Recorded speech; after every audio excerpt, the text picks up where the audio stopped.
We would like you to join us back by the doors to the narthex. Okay? We're going to invite them on a safari, Barb. We are. And do you know what safari means? It means safari? a journey. Yes, it's a Swahili word. So come join us back here at the narthex. You know what narthex means? In Lutheran language, it means the lobby. Come on back, kids, kids, Young adults, hearts, anybody, come on back.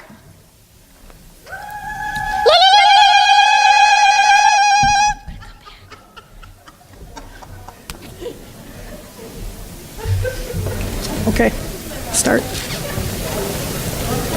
Wow, this is great. Ooh, Who wow. says Look at this. Lutherans won't participate? I love it here. Barb, where are we going to go on this safari? Our safari is going to take us to Gibbsie's house. Oh, goody, I love going there. Remember Gibbsie? She's the little girl that we talked about earlier. And we are going to travel by van on the road to Gibbsie's house. Okay, this is a... come in where you can see. Sorry. Come in. So sorry. This is a typical road. Okay. This road is a main road, one of the best roads in northern Uganda, actually. And the roads in Uganda are bumpy. And this is what you look like when you ride in the van on the roads in Uganda. So let's get your bumpy going, please. Get some bumpy going. Bumpy, bumpy, bumpy. Ready? All right, let's go. Bumping along, we're bumping along. Okay. In the U.S., roads are used mainly by cars, but in Uganda, they are used by people walking, by bicycles, by motorcycles, by goats and oxen, and you never know what you might see. That's true. You don't ever know what you might see. What's that? Oh, what is it? What is that? Look at that. Hey, kids, come on up. Kids, come on up. What is that? What is that? A giraffe. Look at that. Oh, how cool is that? Okay. All right, let's keep going to Gibbsie's house. Okay, Barb. Okay, what's that I see? What's that? Elephants. Elephants. Woo. Woo. This is really an exciting safari, you guys. This is an exciting safari. Let's keep going. All right. We're going to ride the road. How's your bumpy going? Are you still bumping? Okay. Okay. On your left, a zebra. Oh,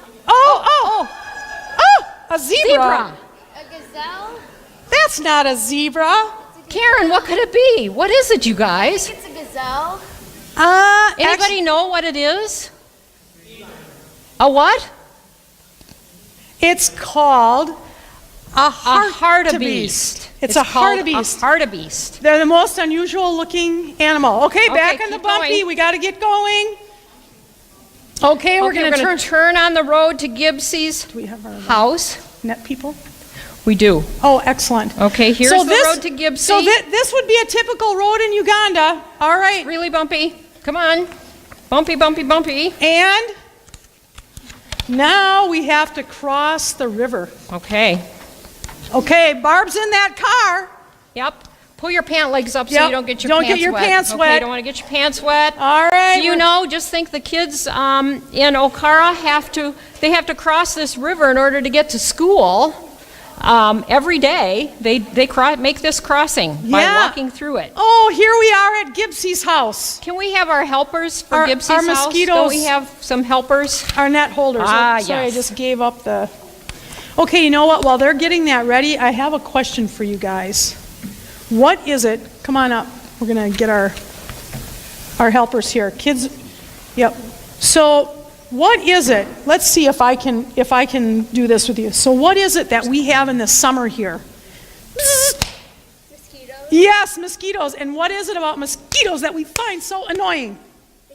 They bite. And what happens when they bite us? You get hurt. Get itchy? What about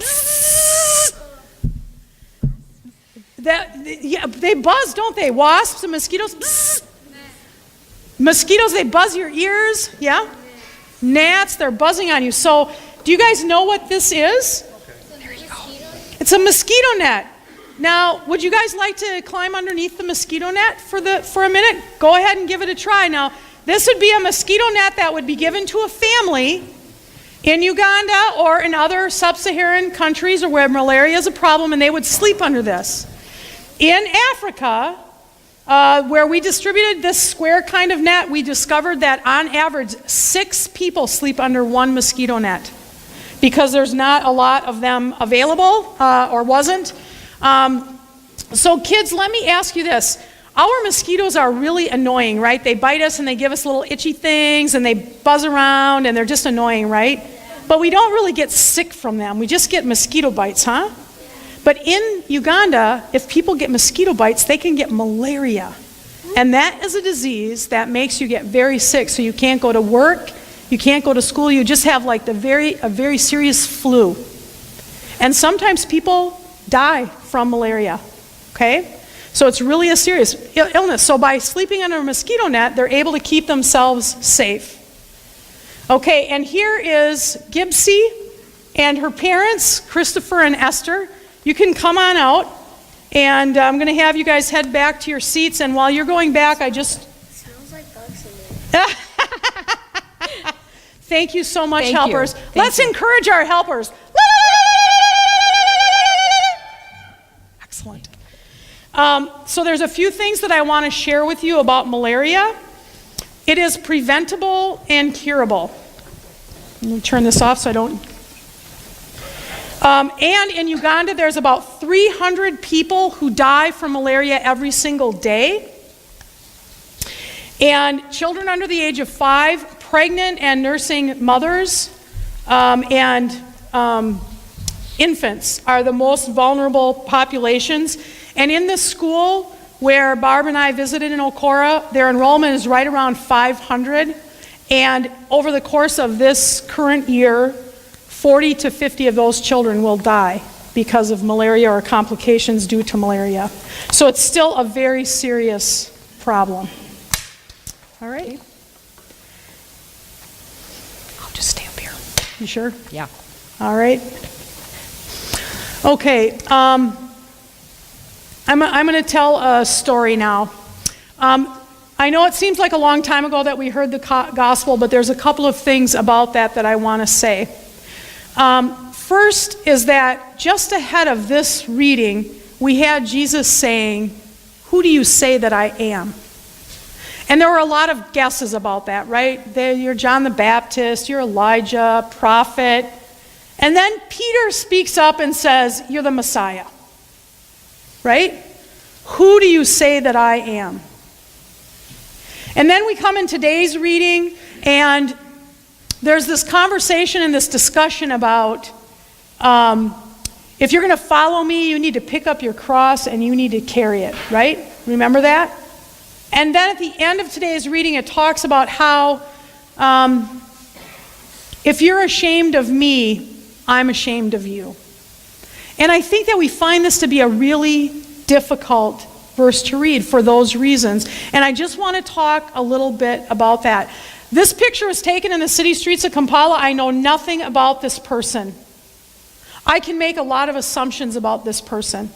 I'm going to say that I think this is a man who I believe is homeless. I'm going to say he's uneducated. And why am I saying these things? I'm assuming them about him. I have no idea why he's in this place or what his situation and circumstance in life is.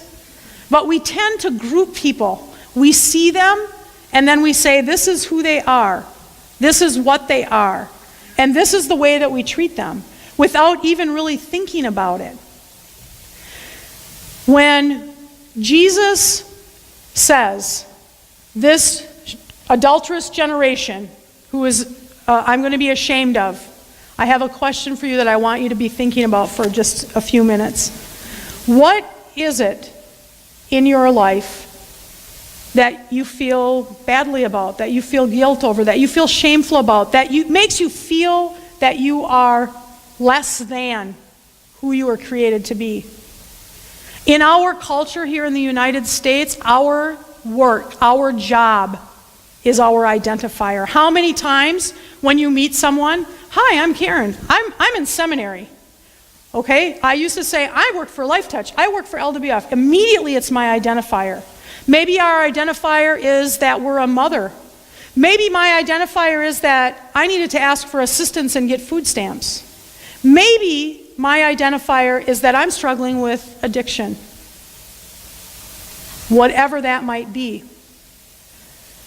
I feel that we carry these burdens, and whether they're visible to the outside world or not, we all have these things that are in us. The kind of shadow side of us. And I think those burdens are the things that are crushing us. And I think also that when Jesus says, "Pick up your cross," often that is preached as a burden. We need to manage our burdens. We need to suffer through our burdens. It's all about burden. And I would say that it is the exact opposite. I think that we carry the burdens inside of us already, and it has nothing to do with the cross of Christ. It's because we won't pick up the cross of Christ that we're stuck in this place.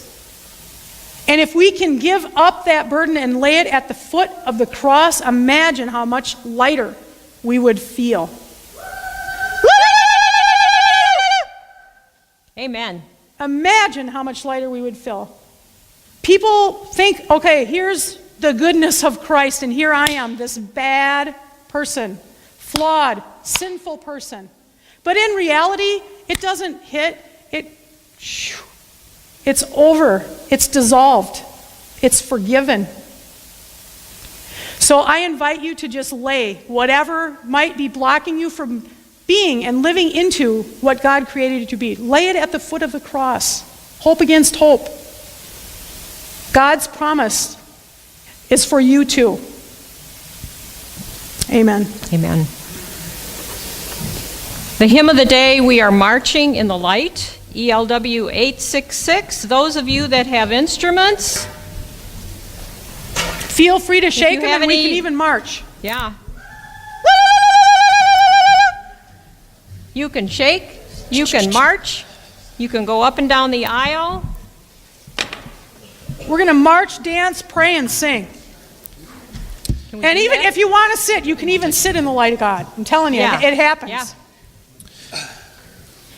Siyahamba, or We Are Marching in the Light, comes to us from South Africa. It's a traditional hymn from South Africa and is done in the Zulu and Xhosa language, and we're just going to sing the English today. It's a very community song. It's a community song. 1, 2, 3, 4. Let's see. 1, 2, 3.